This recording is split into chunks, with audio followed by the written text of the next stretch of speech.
Como eu migrei mais de 20 anos de código de C++ para Golang usando só IA e Vibecode, digamos assim. Quem está acompanhando essa saga viu que eu postei aqui tem umas 2 semanas esse vídeo aqui, né? Migrando 20 anos de C++ para Golang com IA e Vibecode. Nesse vídeo aqui é um vídeo mais bruto, que eu mostro ali os processos que eu usei, fui mostrando ali o passo a passo e tal. E eu falei que eu ia fazer um vídeo explicando qual foi a metodologia, como que eu fiz cada processo, onde eu errei, por que que eu tomei certas decisões que eu tomei. Então, se você está curioso para saber como que foi feito tudo isso, ou se você quiser saber na prática como ficou feito tudo isso, dá uma olhada nesse vídeo aí, que esse vídeo aqui eu vou apenas explicar o processo. Beleza? Bora lá. Eu peguei o conteúdo daquele vídeo e trouxe aqui para o meu notebook LM para ajudar a eu estruturar melhor aqui o meu pensamento, né? Porque assim a gente tem muita coisa para fazer. Bom, primeiro ponto, né? Primeiro ponto que a gente tem que ver sempre quando a gente vai começar a trabalhar num projeto, ainda mais um projeto legado, que contém migração de dezenas de milhares de linhas de código, a gente precisa entender dele. E nem sempre a gente vai conseguir entender todo ele, né? Eu vou abrir ele aqui no meu GitHub rapidinho. GitHub OpenWidget, já tá aqui.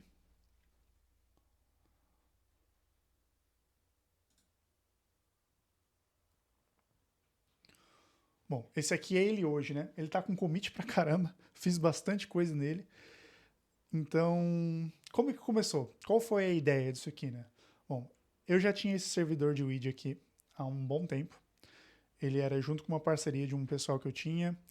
Esse era um servidor escrito em C++ e ele tinha alguns requisitos que quando para rodar ele, basicamente precisava de uma tela, então tinha que ter um Windows ali e para rodar ele era muito chato, tinha que baixar o Visual Studio, que é extremamente pesado e encher de biblioteca ali umas coisas que eu nem sabia que estava mexendo. Então isso me desgastava demais, desgastava muito fazer todas aquelas configurações. Então, essa foi a primeira motivação. Primeiro, eu queria fazer um servidor novo, tanto é que estou fazendo um servidor novo, e eu queria também que ele fosse mais simples e mais fácil de mexer. Por isso que eu quis reescrever ele usando o Go. Tá? Por que do Go? Muita gente perguntou o motivo do Go, tal, que podia continuar em C, outra linguagem, que o Go não era bom para jogo. Bom, tem várias linguagens que ia dar certo para fazer esse projeto aqui, tá? Até aqui no arquivo docs, deixa eu abrir aqui, migration. Hum, deixa eu relembrar aqui onde que tava, que agora já tem bastante coisa, né? Eu acho que tá aqui em prompts. Ô céus, eu não lembro mais onde é que tá, é tanta coisa. Achei aqui, tava aqui no Migration Plan, tem bastante coisa, né? Então aqui, antes de começar, eu até falei no vídeo que eu já queria fazer ele em Go, mas eu não ia falar nada para IA. Eu ia deixar ela me trazer todos os prós e contras e quais eram as sugestões. Tanto é que ela recomendou eu utilizar o .NET, justamente porque já tem muita coisa pronta em .NET, então a reescrita de tudo ia ser bem mais fácil. Mas se vocês verem aqui, né, todos os outros critérios aqui, né, mapear structs binárias, o Go dá conta, aritmética com wrap, Go dá conta, a latência tem que ser baixa, o Go dá conta, rede, fanout, Go dá conta, concorrência, estado do mundo, tudo aqui, ó, todas as estrelinhas aqui, ó, tudo 4 ou 5 estrelas aqui, né. O único ponto que estava negativo era o reuso, justamente porque não tem nada feito em Go disso, então ia dar um puta trabalho. Mas dado tudo isso, eu enviesei ela depois falando que eu queria que fosse em Go, porque era o domínio da equipe. E justamente esse é o ponto principal de quando você for fazer uma coisa com vibe coding, se você entende de coding, né? É você fazer alguma coisa que você entende, tá? Porque senão você vai ficar 100% dependente da IA e a IA comete erros, tá? A gente tem diversas limitações. Eu fiz esse processo todo aqui, ele não funcionou de primeira, tá dando um trabalho desgraçado para fazer. Tá? E se eu não soubesse dessas coisas, eu acho que eu nem conseguiria. Mas eu não posso negar que a IA tá sendo um puta impulsionador aqui do meu trabalho, tá? Então, beleza. Indo aqui para minha listinha de pontos, né? Então, nosso objetivo aqui era fazer a migração do server em C++ para Go, usando o IA, né? Então, a gente tinha um contexto legado, né? O jogo id aqui de 2002, MMORPG e tal, escrito em C++. O ambiente dele era Windows only, tá? Só rodava em Windows. E o armazenamento é um file system, um armazenamento em arquivos, né? Quem jogou sabe que tinha vários problemas de dup e coisa que o pessoal quebrava, assim. Então aqui a gente tinha já um grande problema, aqui de de armazenamento ali, o pessoal conseguia duplicar os itens e tinha vários bugs assim nesse sentido, algo que acabou com o jogo literalmente. O WinDBR acabou por causa do DUP, tá? E Windows Only. Uma máquina Windows, ela já é mais cara por natureza, porque tem um software pago ali, um software proprietário. Uma máquina Linux, além de ser mais barata, eu consigo fazer um ambiente mais otimizado, ser mais leve e, consequentemente, eu gastar menos com isso. Então é um ponto muito importante. Tá? Então, para aqueles que perguntaram por que eu saí do C++, na real eu poderia rodar o C++ no Linux também, né? Mas não do jeito que estava implementado. Tá? Então o objetivo era sair do Windows, e aí eu escolhi o Golang para isso. Então a gente tinha todo esse contexto legado. E qual foi a metodologia ali que eu utilizei, né? A técnica de Vibe Code. Eu iniciei somente com o Cloud. Hoje eu já estou trabalhando com outros modelos porque só o Cloud não está dando conta. Impossível, tá? Então eu fiz meio que um Spec-Driven Development. Meio, tá? A ideia é um pouco parecida, mas não foi bem o jeito que eu fiz e tal. Primeiro ponto que eu preciso fazer é fazer a documentação. Né? Eu preciso que a IA entenda o contexto de todo o meu projeto. Foi aí que eu mostrei para vocês aqueles repositórios. Para quem não viu o vídeo inteiro, né? Eu vou entrar aqui. MBA. Esse vídeo não é propaganda, tá? Eu estou fazendo um MBA da Full Cycle voltado para IA aqui, que é muito bom, recomendo inclusive. Mas eu queria aplicar algumas coisas que eu aprendi num projeto real de verdade, né? Então, aqui numa matéria de Design Docs, a gente viu ali formas de documentação de projeto, estruturação e tal. E eu usei essas técnicas para documentar todo o projeto, né? Então aqui, na pasta Docs Migration, eu rodei ali vários prompts, ele ficou 3 dias ali rodando, comi os meus tokens tudo ali, para mapear todo o contexto do jogo. Ele foi arquivo por arquivo, mapeando todas as funções, para tentar trazer o máximo de contexto possível para a hora do desenvolvimento, tá? Então esse foi o primeiro trabalho aqui, que é esse trabalho de fazer o Project Analyzer, né? Então, além de eu rodar os prompts específicos para fazer a análise do projeto, eu rodei prompts específicos para analisar os componentes, profundamente analisando os componentes, né? Feito isso, passou ali pelo todo o processo de documentação, eu trouxe regras da linguagem, né? Então eu fiz um Development Guidelines voltado para Golang, ele está aqui em Development Guidelines. Usei esses Guidelines Generated aqui para ele gerar o arquivo de Guidelines, e a partir disso eu criei esse Guideline especificamente em Go. Então aqui está dizendo todas as regras de como que a gente deve programar em Go, qual é a estratégia de banco de dados, como que vai funcionar a comunicação RPC entre os servidores, como que vai funcionar os testes, a parte de linting, log, toda a parte aqui está documentada nesses guidelines. Isso aqui está nos meus agents ou cloud.md aqui. Então sempre que um agente carregar uma nova sessão, ele vai ler esse formato de programação e vai programar de acordo com aquilo, né? E se por acaso algum agente der uma de malandro e fugir, eu tenho aqui os meus linters, né? Que eles estão rodando aqui no GitHub CI, que eles vão rodar toda a minha pipeline ali de build, de lint, de teste, para garantir que a qualidade ali está funcionando, né? Isso é muito importante quando a gente está trabalhando assim num projeto multi-agente assim, voltado mais para IA, porque é muito código gerado, muita demanda nova gerada e a gente não consegue acompanhar tudo. Impossível acompanhar tudo. Continuando falando ali a respeito dos linters, né?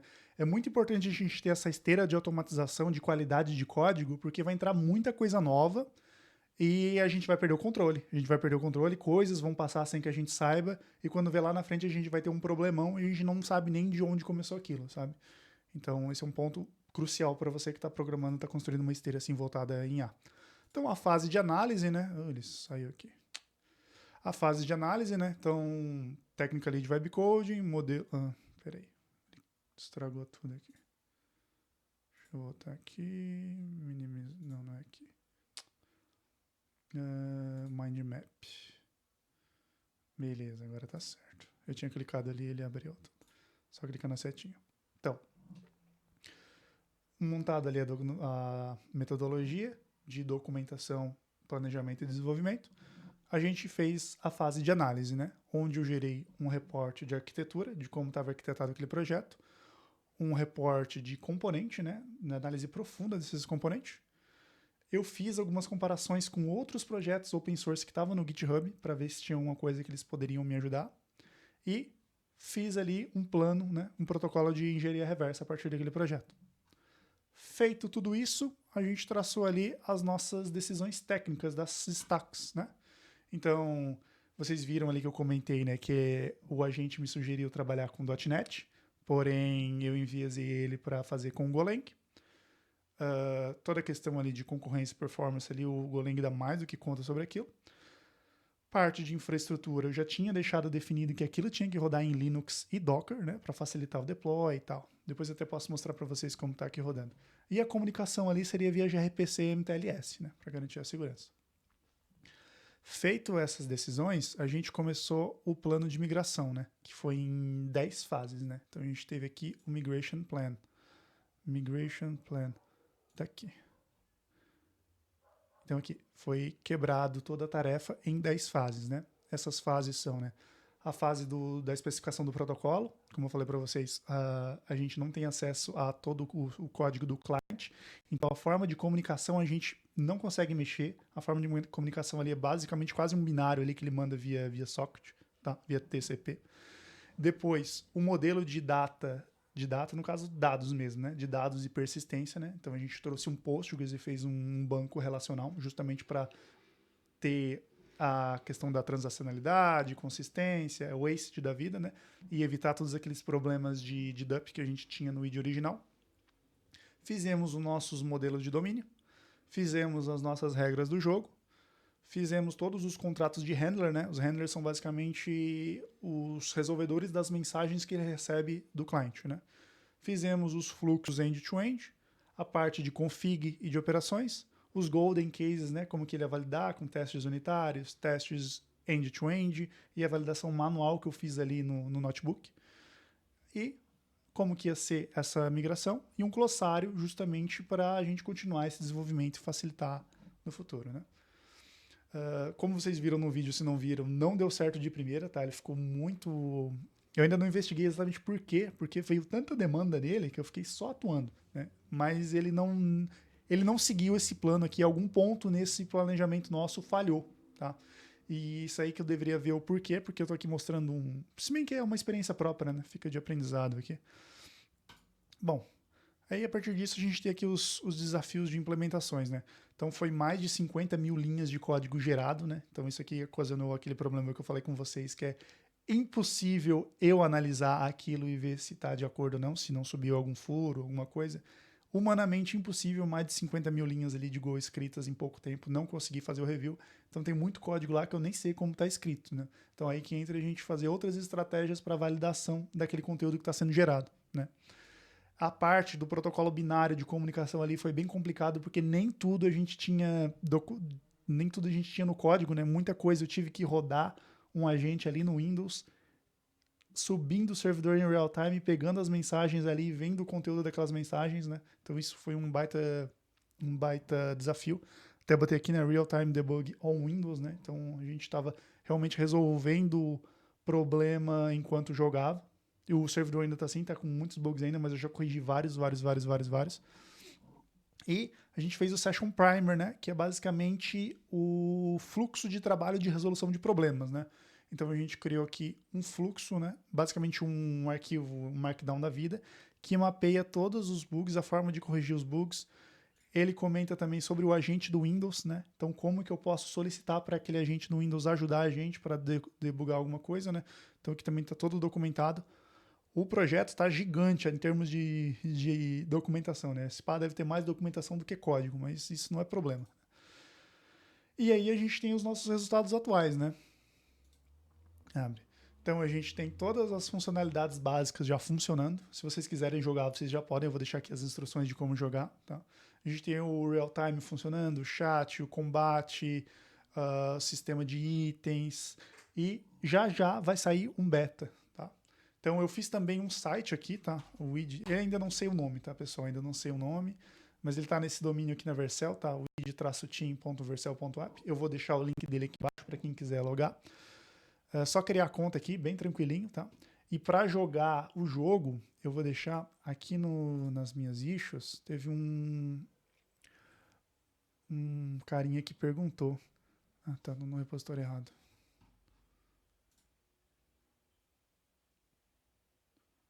Essa issue está closed. Status.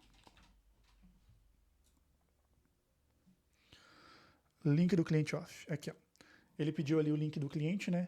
Porque se vocês olharem no README do projeto, tem um link lá que ele está expirado, tá? Eu vou arrumar aquilo lá mais futuramente, mas por enquanto é porque não é para todo mundo estar jogando mesmo, tá? Mas quem quiser interesse de ver como é que tá, vai estar aqui, ó. Só baixar o jogo aqui através desse link aqui, é um link do Transfer It, que é do transferência pelo Mega. E aí para jogar, você precisa fazer um redirecionamento de porta pelo seu Windows, tá? É simplesmente abrir o teu PowerShell ou o teu terminal. Se você não sabe o que é, você aperta a tecla em Windows e digita PowerShell ou Bash, que ele vai abrir aquela tela preta, sabe, onde digita as coisas. E aí tu roda esse comandinho aqui, ó, net interface port proxy, que ele vai adicionar um redirecionamento de porta para o meu servidor, tá? E depois, se quiser resolver depois, tá aqui o mesmo comando para te estar removendo esse comando, tá? E o link para criar a nova conta tá aqui também. Eu vou deixar esses links aqui nos comentários, beleza? E por esse vídeo é só. Eu vou dar só um spoilerzinho de como eu estou trabalhando, porque realmente tem muitas issues e eu estou utilizando o fluxo de Git Worktree. Quem já deve estar ligado aí sabe como é que é. Mas basicamente aqui eu estou usando o Orca, também vou mostrar aqui, eu vou deixar o vídeo dele aqui, um spoilerzinho de como eu estou trabalhando com ele. E o próximo vídeo vai ser comentando sobre como eu uso o Git Worktree com esse Orca. Bem interessante também, beleza? Por esse vídeo é só. Se curtiu aí, dá um like aí, dá uma olhada no canal para ver os próximos. E é isso aí. Valeu, até a próxima.